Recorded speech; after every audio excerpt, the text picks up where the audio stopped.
So here's the deal, Cowboys fans. We've spent a lot of time lately talking about the offense. There's buzz, there's some optimism, and yeah, maybe there's even some valid hope that the run game on that side of the ball is trending up. But today, I've got to flip the script. Because as much as people want to believe in this defense, especially after all the changes and coaching shakeups, I can't lie, I'm not buying into this run defense turnaround just yet. If anything, I'm even more concerned than I was before. Now, let's not sugarcoat it. The Cowboys' run defense last season was a problem. Not just in the sense of, oh, they gave up some yards. I mean, they were a liability when it mattered most. In the big games, in the high-pressure moments, that weakness showed up again and again. We saw the same pattern multiple times. Teams ran right at them, wore them down, and took control. And when a weakness becomes a trend, especially over multiple seasons, it's no longer just a one-off problem. It's a systemic issue. And unfortunately, I'm not convinced the Cowboys have done enough to fix it. Let's talk facts. Statistically speaking, Dallas was not just bad against the run, they were near the bottom of the league in pretty much every major category. Last in touchdowns allowed on the ground, bottom 4 in rushing yards allowed per game, bottom 3 in yards per carry. And if that wasn't enough, they were also in the bottom 10 in explosive runs allowed. And yes, I'm pulling all of this from the league's own advanced tracking stats. So it's not just eyeball test stuff. These numbers are real, and they're ugly, even more telling. They stacked the box at the 10th highest rate in the entire league. That means they were trying to stop the run. They were committing resources. They were putting bodies in the box. And still, they couldn't do it. That tells you everything you need to know. The problem wasn't effort. It wasn't schematic commitment. It was execution. And probably talent, too. You look back at their losses, and that theme repeats over and over. Teams ran all over them. And yes, there's always going to be a bit of a chicken and egg dynamic. Teams run more when they're ahead. And if the Cowboys are losing, they're going to face more carries. But that doesn't fully explain it. Even in games where Dallas was competitive or even slightly ahead, the inability to stop the run put them in bad spots. Let me give you some context. In games where Dak Prescott was healthy, so we're talking about full-strength Cowboys here, the team allowed nearly 170 yards on the ground per loss. That's not just a red flag. That's a 4-alarm fire. The average opponent ran the ball over 35 times for nearly 5 yards a pop. And only 5 games during that stretch saw Dallas hold an opponent under 4 yards per carry. That is not sustainable football, especially not when you're trying to compete with the best in the league. And it wasn't just the top-tier teams doing this. Even middle-of-the-pack opponents, those hovering around 500, were able to run at will. Over that span, Dallas allowed over 28 carries per game and still gave up more than 4.5 yards per attempt. The run defense wasn't just bad in bad games. It was bad consistently. To put that into perspective, if you took those numbers and applied them to a full season average, the Cowboys would have ranked in the bottom quarter of the league in every relevant run defense metric. Carries allowed, yards allowed, touchdowns, yards per attempt, all near the bottom. These aren't just off days. This is who they were. And here's the kicker. All of this happened despite the fact that opposing teams actually ran fewer inside runs against Dallas than any other team in the league. Let that sink in. Teams avoided running up the gut and still gashed them. That tells you that the edges were a disaster too. And when you dig into the numbers on outside runs, it gets even worse. Dallas faced the most outside run attempts in the NFL last year. And what did they do with those? Gave up touchdowns, gave up explosive plays, gave up huge chunks of yards. It wasn't just a one-sided failure. The entire run defense unit was porous, no matter where the ball went. So that leads us to the obvious question. What did they do to fix it? Well, that's where things get cloudy. Yes, the Cowboys have a new head coach. And yes, there's a new defensive coordinator. And sure, sometimes fresh voices and different schemes can lead to improvement, but the question is whether the personnel matches the vision. Because on paper, I'm not sure the upgrades actually are upgrades. DeMarcus Lawrence, for instance, was one of the team's most consistent run defenders over the past few years. Even while dealing with injuries, the impact he brought to the edge, setting.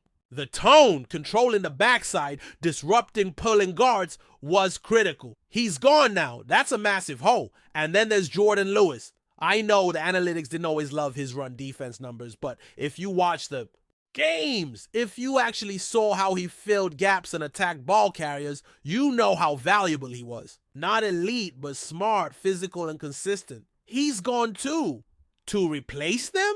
You bring in Jack Sanborn, who has potential but hasn't been a full-time starter. Kenneth Murray, an athletic freak, but a guy whose instincts have always been in question. And up front, guys like Solomon Thomas and Dante Fowler. Players who, let's be honest, have never been known as run stuffers. Solomon Thomas has been in the league for a while now, and stopping the run has never been his strength. He's disruptive at times, he's active, but he doesn't anchor. Well, and if you're asking him to plug the middle on early downs, that's a recipe for disaster. Then there's Maisie Smith. This is where the concern really ramps up. Smith was drafted to be a rock in the middle, a run stopper, a physical force who could eat up double teams and hold the point of attack. And now, suddenly, the Cowboys want him to slim down and play more of a penetrating, gap-shooting role. What are we doing here? It feels like deja vu, like we're watching the same experiment unfold all over again. Last year, we were told Mozzie was going to shed some weight and become more agile. That didn't work. Now we're doing it again. He's reportedly around 315 pounds now, which is still decent size, but far from the bulldozer profile he was supposed to bring. You drafted a power player, and now you're turning him into something else entirely. And the rest of the depth chart at defensive tackle is not inspiring. You got guys who are better suited to play the 3 technique, but very few who can line up at the nose and actually hold the middle. Jay Tufele, Denzel Daxon, Perry and Winfrey, these are rotational players at best, and some of them might not even make the final roster. Solomon Thomas, by the way, is listed at 256 pounds. That's not a run stopper. That's an oversized edge rusher trying to survive on the interior. The one guy who has the right frame for a one tech is Jay Toya. He's the fatty, to put it bluntly. And I mean that as a compliment in this context. But he's raw. He's inexperienced. And it's a lot to ask him to be your primary anchor against the run. And meanwhile, you've got multiple 3-techs, Winfrey, Odigizua, Thomas, trying to rotate in and play a position they're not really built for. So now what?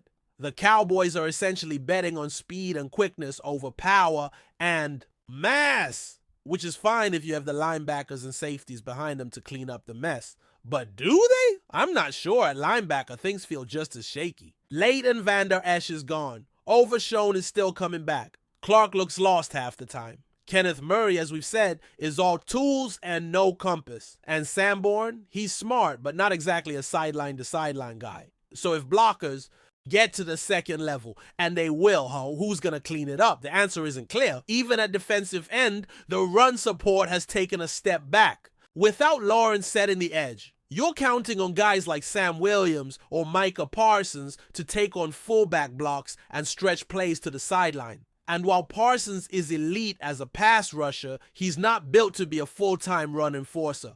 Neither is Dante Fowler. And suddenly, what used to be a strength, backside containment, edge setting, gap integrity, is now a major question mark. And we haven't even talked about the fourth quarter collapses. Because if you watched the first preseason game closely, you saw it again. First 3 quarters, solid against the run. Fourth quarter, gassed, steamrolled. It was like flipping a switch. That tells you depth is a concern. Conditioning is a concern. And maybe even coaching is a concern. And the thing is, when you start looking at potential solutions, it's not like there are great options sitting out there just waiting to be signed. That's the reality in mid-August. If you wanted serious help on the defensive line, you needed to get aggressive in March or April. That's when the impact players were available. That's when the foundational moves are made. Now you're scavenging. You're hoping to find a body who might plug a leak for a few weeks. You're not fixing the ship. You're just taping up holes and praying the water doesn't rush in. But before we continue, don't forget to subscribe to our channel and give this video a like. Your support helps us keep bringing you the latest updates on the Dallas Cowboys. Feel free to share your thoughts on the news in the comments as well. There's a growing buzz swirling around the Dallas Cowboys as whispers of unrest begin to surface following a recent candid outburst from star wide receiver CeeDee Lamb. Known for his impressive talent on the field and his importance to the Cowboys' offensive scheme, Lamb's startling declaration that "I'm not valued here" has ignited speculation about tensions brewing behind the scenes. This unexpected admission from one of the team's brightest stars hints at deeper issues, potentially pointing to dissatisfaction with the organization's management, coaching decisions, or even the locker room environment. Fans and analysts alike are now buzzing about what this could mean for the Cowboys' future and whether this rift might impact the team's chemistry as the season progresses. The atmosphere around the team seems charged, with some insiders suggesting that Lamb's frustration may stem from feeling overlooked in contract discussions or not being recognized appropriately for his contributions. Others speculate that this could be a response to recent strategic shifts or play calling that doesn't fully leverage his capabilities. The Cowboys have yet to officially respond to Lamb's remarks, leaving room for rampant speculation among media and fans. The star's public airing of grievances only adds fuel to the rumor mill, and it remains to be seen whether this tension will be smoothed over or escalate into a more serious issue affecting the team's dynamics on and off the field. This unexpected revelation from CeeDee Lamb seems to have stirred a pot that many had hoped would remain calm, especially considering his pivotal role in the Cowboys' offense. The timing of his statement is particularly intriguing, arriving just as the team is gearing up for crucial matchups that could define their season. Such comments from a key player can have ripple effects, potentially undermining locker room unity or causing distractions during practice and games. Some insiders speculate that this outburst might be an intentional move by Lamb or his camp to leverage negotiations for a new contract or better terms within the organization. After all, public declarations of dissatisfaction often serve as a strategic signal in professional sports. Meanwhile, other voices within the Cowboys organization reportedly feel caught off guard by the remarks, suggesting that the front office may have underestimated the extent of Lamb's frustrations. The implications extend beyond just the player and management, as coaches may now face the challenge of addressing this internal friction while maintaining focus on game plans and team performance. Whether this moment of tension will resolve quietly behind closed doors or evolve into a larger narrative remains uncertain, but the Cowboys' season and future appear intertwined with how this situation unfolds in the coming weeks. The atmosphere around the Dallas Cowboys has long been one of high expectations and relentless pressure to succeed, and CeeDee Lamb's recent comments add a fresh layer of complexity to this already intense environment. Known for his work ethic and professionalism, Lamb's blunt admission that he feels undervalued is raising eyebrows about the team's culture and player management. Rumors are swirling that his dissatisfaction could stem from a feeling of being overshadowed by other big-name teammates or a perceived lack of strategic commitment to fully utilize his skills on the field. Moreover, some suggest that the coaching staff might be struggling to balance the egos and ambitions of their star players, leading to an uneasy dynamic that could spill over into public statements like this one. The Cowboys fan base, renowned for their passion and loyalty, is now divided between those who support Lamb's courage to speak out and others who worry that airing such grievances publicly might hurt the team's unity. The media frenzy surrounding this topic continues to grow, with sports analysts debating whether this situation could prompt a shift in the team's roster or leadership approach. As the Cowboys navigate these choppy waters, the question remains whether the franchise will rally together or face prolonged internal discord, potentially impacting their quest for playoff glory. In the wake of CeeDee Lamb's striking declaration, the Dallas Cowboys organization is reportedly facing an internal reckoning that could influence both the team's strategic direction and its public image. Behind closed doors, sources suggest there is a scramble among executives and coaches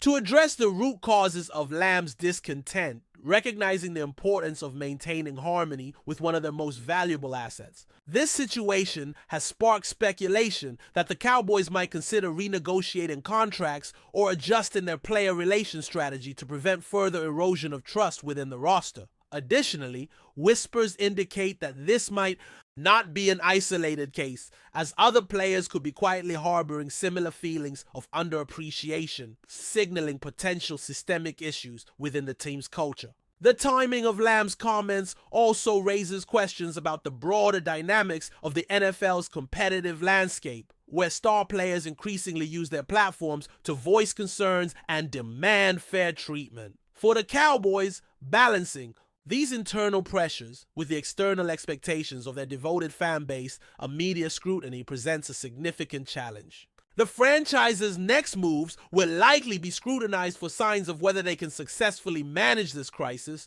or if the unrest will have lasting consequences on their performance and reputation, as the Dallas Cowboys find themselves amid this swirling controversy. The sports world is left pondering the possible outcomes and ramifications of CeeDee Lamb's candid revelation. Could this public expression of dissatisfaction lead to a trade, shake up the coaching staff, or trigger a broader overhaul in the team's approach to player management? Some insiders believe that if the Cowboys fail to adequately address Lamb's concerns, it might open the door for other teams to capitalize on this unrest by pursuing one of the league's most promising young talents. Meanwhile, supporters of Lamb argue that his honesty highlights a broader conversation about athlete empowerment and the need for organizations to genuinely value and invest in their players. As speculation mounts, social media and fan forums buzz with theories and passionate debates, amplifying the pressure on the Cowboys to respond effectively. The coming weeks promise to be critical, as how the Cowboys navigate this turmoil could define their season and influence their identity as a franchise moving forward. Whether this chapter concludes with reconciliation and renewed strength or escalates into a significant upheaval remains to be seen. But one thing is clear: the Dallas Cowboys and CeeDee Lamb have become the center of a compelling and unfolding sports saga. That's it for this update. If you enjoyed the video and want to keep receiving exclusive news about the Dallas Cowboys, please subscribe to our channel and give this video a like. We always look forward to your comments and opinions. See you in the next video.